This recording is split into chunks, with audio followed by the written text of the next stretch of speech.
ഭൂനികുതി അടക്കാൻ അനുവദിച്ച ഹൈക്കോടതി വിധി ആശ്വാസകരമെന്ന് കൊച്ചിയിലെ മുനമ്പം നിവാസികൾ. പ്രധാന ആവശ്യങ്ങളിൽ ഒന്നാണ് അംഗീകരിക്കപ്പെട്ടത്. മതപ്രീണനത്തിന് വേണ്ടി സർക്കാർ എടുത്ത നിലപാടാണ് മുനമ്പത്തെ ഈ അവസ്ഥയിൽ എത്തിച്ചതെന്നും അന്തിമ വിധിക്ക് പ്രതീക്ഷയോടെ കാത്തിരിക്കുന്നുവെന്നും അവർ പറഞ്ഞു. ഭൂസമര സമിതി കോൺഗ്രസിന് അടിമപ്പെട്ടുവെന്നും മുനമ്പം നിവാസികൾ ആരോപിച്ചു. മിഥുൻ അയ്യപ്പൻ തയ്യാറാക്കിയ റിപ്പോർട്ട് കാണാം. മുനമ്പത്തുകാർക്ക് ഏറെ ആശ്വാസകരമായ ഒരു വിധി ഹൈക്കോടതിയുടെ ഭാഗത്തു നിന്നുണ്ടായിരിക്കുന്നു. അവരുടെ ഏറ്റവും പ്രധാനപ്പെട്ട ആവശ്യങ്ങളിലൊന്നാണ് ഇപ്പോൾ ഉണ്ടായിരിക്കുന്ന വിധിയിലൂടെ നേടിയെടുക്കപ്പെട്ടത്. ഇപ്പോൾ മുനമ്പത്തുകാർ തന്നെ പ്രതികരിക്കുകയാണ്. ഒരു ആശ്വാസകരമായിട്ടുള്ള വിധി എന്ന് തന്നെയാണ് വിലയിരുത്തുന്നത്. തീർച്ചയായിട്ടും വളരെ ആശ്വാസകരമായ ഒരു വിധി തന്നെയാണത്. കാരണം ഞങ്ങൾ 4 വർഷത്തോളമായി ഈ ഒരു വിഷയത്തിൻ്റെ പിന്നിൽ ഇങ്ങനെ നടക്കുന്നത്. അപ്പോൾ ഇന്ന് ഈ കിട്ടിയിരിക്കുന്ന വിധി തികച്ചും എന്താ പറയുക, വളരെ സന്തോഷകരമായ ഒരു ദിനം തന്നെയാണ് ഞങ്ങൾക്ക്. കാരണം ഒരു സുപ്രഭാതത്തിൽ കിടക്കുന്ന വീട് സ്വന്തമല്ലെന്ന് അറിഞ്ഞൊരു കൂട്ടം ജനതയാണ് ഞങ്ങളുടെ.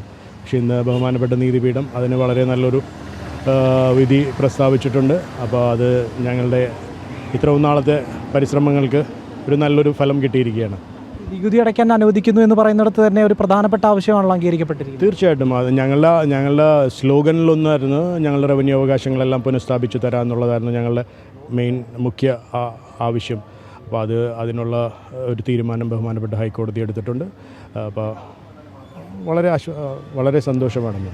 നമുക്ക് സർക്കാർ സ്വീകരിച്ച നിലപാടുകളൊക്കെ ഏറെ വിമർശനാത്മകമായിട്ട് തന്നെ കണ്ടിരുന്നു. ഇപ്പോൾ ഈ സർക്കാർ തന്നെയാണ് ഞങ്ങൾ ഈ ഗതികേടിലേക്ക് എത്തിച്ചത്. കാരണം എല്ലാം അറിഞ്ഞിട്ടും ഒരു കൂട്ടം മതസംഘടനകൾക്ക് വേണ്ടി, ഒരു കൂട്ടം മതപ്രീണനത്തിന് വേണ്ടി ഒരു കൂട്ടം പാവങ്ങളെ എങ്ങനെ ചതിക്കാമെന്നുള്ളതിന് ഏറ്റവും വലിയൊരു തെളിവായിരുന്നു. എല്ലാം അറിഞ്ഞിട്ട് സർക്കാർ ഞങ്ങൾക്കെതിരെ ഈ ഒരു നിലപാടെടുത്തത്. കാരണം സർക്കാരിൻ്റെ സഹായമില്ലാതെ ഇങ്ങനെ ചെയ്യാൻ പറ്റില്ലായിരുന്നു. പക്ഷേ സർക്കാരല്ലല്ലോ തീരുമാനിക്കണം. നീതിപീഠം എന്ന് പറയുന്ന ഒരു കാര്യം അവർ മറന്നുപോയി. പക്ഷേ നീതിപീഠം അതിന് തക്കതായ ഒരു പ്രതിഫലം ഞങ്ങൾക്ക് ഇന്ന് തന്നു. ഞങ്ങളതിൽ വളരെയേറെ സന്തോഷകരമാണ്. സമരവുമായി മുന്നോട്ട് പോകുന്നത് ബന്ധപ്പെട്ട് എന്താണ്?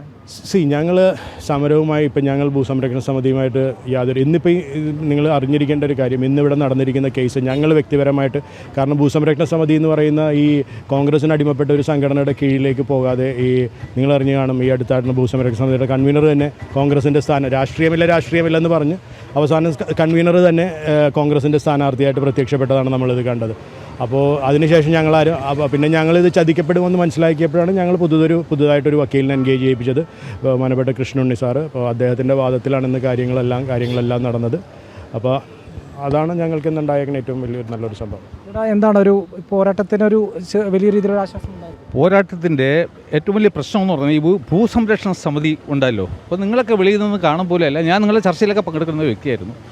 ഇവർ ഒരു രാഷ്ട്രീയ മേലാളന്മാരുടെ നിർദ്ദേശം അനുസരിച്ചാണ് കേസ് നടത്തിക്കൊണ്ടിരുന്നത്. ഫോർ എക്സാമ്പിൾ, നമ്മുടെ വസ്തു വഖഫായി കഴിഞ്ഞാൽ അവരുടെ മുന്നിലുള്ള ഒറ്റ പരിഹാരം വഖഫ് ട്രൈബ്യൂണലിൽ പോകുക എന്നുള്ളതാണ്. അപ്പോൾ ഞാൻ നിരന്തരമായിട്ട് 2 വർഷമായിട്ട് ഇവരോട് ആവശ്യപ്പെട്ടു, വഖഫ് ഭൂസംരക്ഷണ സമിതിയുടെ നേതാക്കന്മാരോട്, you go to the tribunal. അവർ പോയില്ല.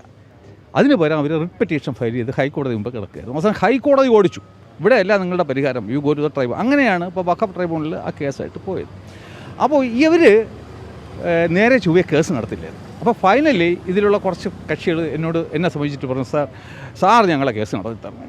അങ്ങനെയാണ് എനിക്കിതിലൊരു എൻ്റെ കയ്യിലോട്ട് ഈ കാര്യങ്ങൾ വരിക. അപ്പോൾ ഈ കേസ് 2022 മുതൽ ഹൈക്കോടതിയിൽ പെൻഡിങ് ആയിരുന്നു എങ്കിലും ഇതുവരെ നേരെ അതല്ല പോയത്. അപ്പോൾ ഞാൻ ഒരാഴ്ചയ്ക്ക് മുമ്പ് അതിലുള്ളൊരു ആ കേസിലൊരു കക്ഷിയോട് പറഞ്ഞു, എനിക്ക് നിൻ്റെ വക്കാലത്ത് പിൻവലിച്ച് എനിക്ക് തരുമോ?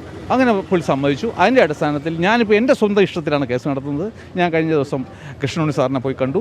പിന്നെ ഈ ഒരു വ്യക്തിയുടെ മാത്രം വക്കാലത്ത് അദ്ദേഹത്തിന് കൊടുത്തു. അതിൻ്റെ ഫലമാണ് ഇന്നിവിടെ കണ്ടത്. ഇന്ന് ടു ബി വെരി ഫ്രാങ്ക്, ഈ ഭൂസംരക്ഷണ സമിതിയുടെ വക്കീൽ പോലും അവിടെ ഹാജർ പോലും ഉണ്ടായിരുന്നില്ല എന്നുള്ളതാണ്. അത് ഈ കേസ് നടത്തലിൻ്റെ ഒരു വിജയമായിട്ട് കണ്ടാൽ മതി. ഇപ്പോൾ ഒരു താൽക്കാലിക ഉത്തരവാണ്. ഇനി അടുത്ത 3 ആഴ്ച കഴിയുമ്പോൾ ഇത് വീണ്ടും വാദം കേട്ടതിന് ശേഷം ഇതിന് പെർമനൻ്റ് ആയിട്ടുള്ളൊരു വിധി കിട്ടാൻ പോവുകയാണ്. അതിന് ഇനി കുറച്ചുകൂടെ സമയം എടുക്കും. എന്തായാലും ഫസ്റ്റ് സ്റ്റെപ്പ് നമ്മൾ കയറിക്കഴിഞ്ഞു. ഒരു പ്രതീക്ഷയോടെ തന്നെയാണ് മുനമ്പത്തുകാർ ഇപ്പോൾ ഈ വിധിയെ കാണുന്നത്. ഇടക്കാല വിധിയാണ്, താൽക്കാലിക വിധിയാണെങ്കിൽ പോലും ഒരു പൂർണ്ണമായ ഇവരുടെ ആവശ്യങ്ങൾ അംഗീകരിക്കുന്ന ഒരു ദിവസത്തിലേക്ക്, അല്ലെങ്കിൽ അത്തരത്തിലൊരു നീതിപീഠത്തിൻ്റെ ഉത്തരവിലേക്ക് വൈകാതെ തന്നെ എത്താൻ കഴിയുമെന്ന് തന്നെയാണ് മുനമ്പത്തുകാരുടെ പ്രതീക്ഷ.